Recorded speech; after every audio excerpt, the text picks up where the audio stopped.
lagi dan lagi. Nah, Indonesia dibikin lesu atas keputusan Presiden yang menaikkan iuran BPJS Kesehatan itu dari klaster 1 dan klaster 2 itu naik nanti pada awal Juli bulan depan ini. Tapi untuk golongan 3 atau klaster 3 itu naik pada 2021 nanti, di tahun depan. Nah, keputusan itu tertuang di Perpres nomor 64 tahun 2020 yang berlaku ya tadi untuk klaster 1 dan 2, dan klaster 3 itu di 2021 nanti. Hal ini itu jelas sangat menambah polemik yang ada di negeri ini. Bagaimana tidak? Nah, sekarang pandemik ini belum sepenuhnya teratasi. Lalu masyarakat digemparkan dengan keputusan presiden tersebut, dan mereka pun beropini ini sangat kacau. Keputusan yang diambil itu sangat kacau. Ya, wajar, itu opini. Dan ada beberapa anggapan dari masyarakat itu, ya ini kesalahan yang fatal ketika menaikkan BPJS Kesehatan itu di waktu-waktu saat ini itu fatal. Ada yang beranggapan seperti itu. Dan ada yang beranggapan Jokowi mestinya lebih fokus lagi membenahi ekonomi yang kian terpuruk.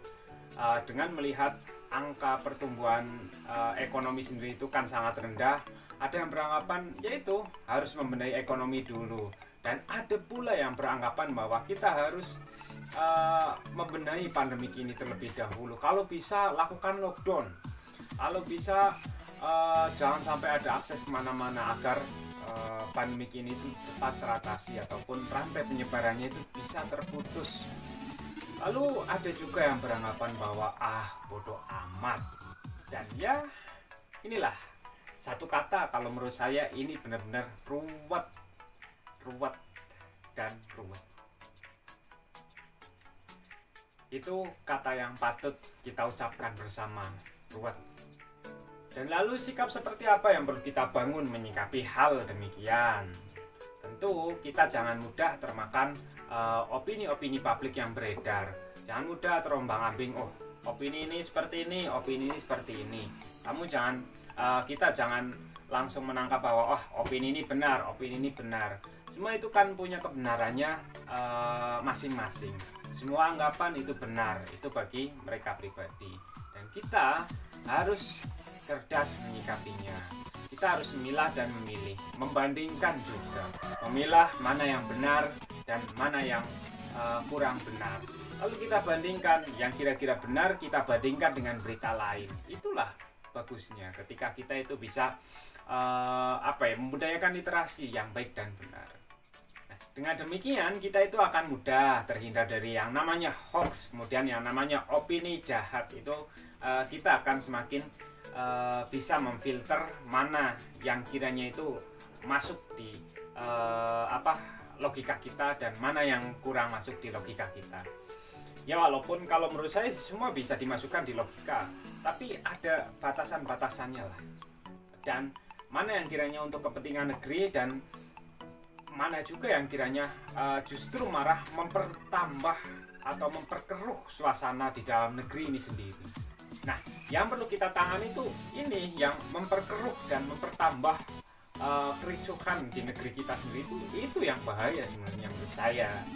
Nah, kita kalau menurut saya itu sebenarnya perlu tahu juga itu BPJS Kesehatan sendiri itu seperti apa, baik internal mereka, kemudian tanggungan mereka, klaim mereka itu seperti apa, di dalam itu seperti apa. Dan ini saya punya data ini, dapat data dari teman saya. Nah, jadi gini sahabat, usut punya usut, BPJS Kesehatan itu sampai sekarang masih ada utang klaim jatuh tempo sebesar 4,4 triliun. Bayangkan. Lalu outstanding klaim BPJS Kesehatan itu tercatat senilai 6,21 triliun. Dengan utang klaim yang belum jatuh tempo itu senilai 1,03 triliun. Lalu yang sudah dibayar itu ada 192,54 triliun. Dan itu pun akan terus bertambah. Nah, kalau sudah kayak gini itu mau seperti apa coba?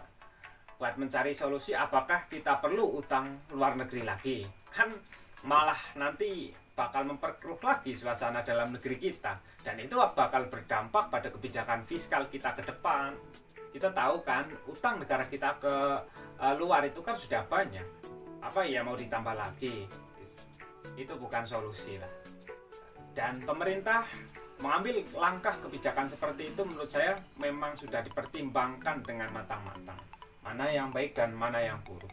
Dan ketika kondisi itu tetap dibiarkan, saya pun memprediksi BPJS akan bubar ketika itu dibiarkan. Nah, siapa yang akan membayar utang BPJS? Dan siapa yang akan menanggung semua itu? Kalau bukan kebijakan dari pemerintah, siapa lagi? Dan kebijakan pemerintah jelas mencakup banyak masyarakat, mencakup kehidupan publik, itu jelas.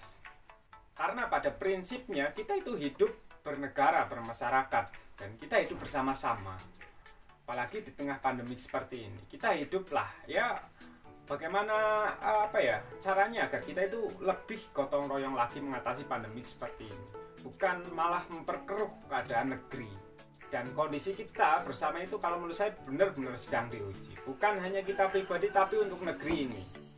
Kita hidup di zaman dimana semua itu bisa disalahkan dan semua itu bisa dibenarkan, dan yang paling benar adalah opini pribadi. Lalu opini itu beredar dan dikonsumsi oleh masyarakat luas, lalu menjadi sebuah pandangan dan menjadi ya yang salah bisa jadi benar dan yang benar bisa jadi salah. Itu kan kalau menurut saya kasihan lah, dan jangan menambah atau memperkeruh suasana dalam negeri ini lah. Dan satu lagi, kalaupun kita membaca berita itu jangan separuh-paruh, ataupun ketika kita menyikapi masalah itu jangan hanya pada buntutnya doang. Nah, kadang kita kan tahu baca judul nih, yaitu tadi BPJS naik, padahal kita nggak tahu di dalam BPJS itu seperti apa. Dan ada lagi itu yang menarik tentang BBM tak kunjung turun, di negara lain sudah turun, padahal kita nggak tahu di dalamnya itu seperti apa. Nah, itu yang perlu kita perbaiki. Budaya membaca seperti itu perlu kita perbaiki bersama. Dan kita harus bisa menganalisis permasalahan dari akar-akarnya, jangan hanya dari sampulnya doang. Dan karena kebanyakan dari masyarakat dan dari mahasiswa juga itu membaca sebuah permasalahan itu hanya dari sampulnya, dan isinya perlu kita pahami bersama.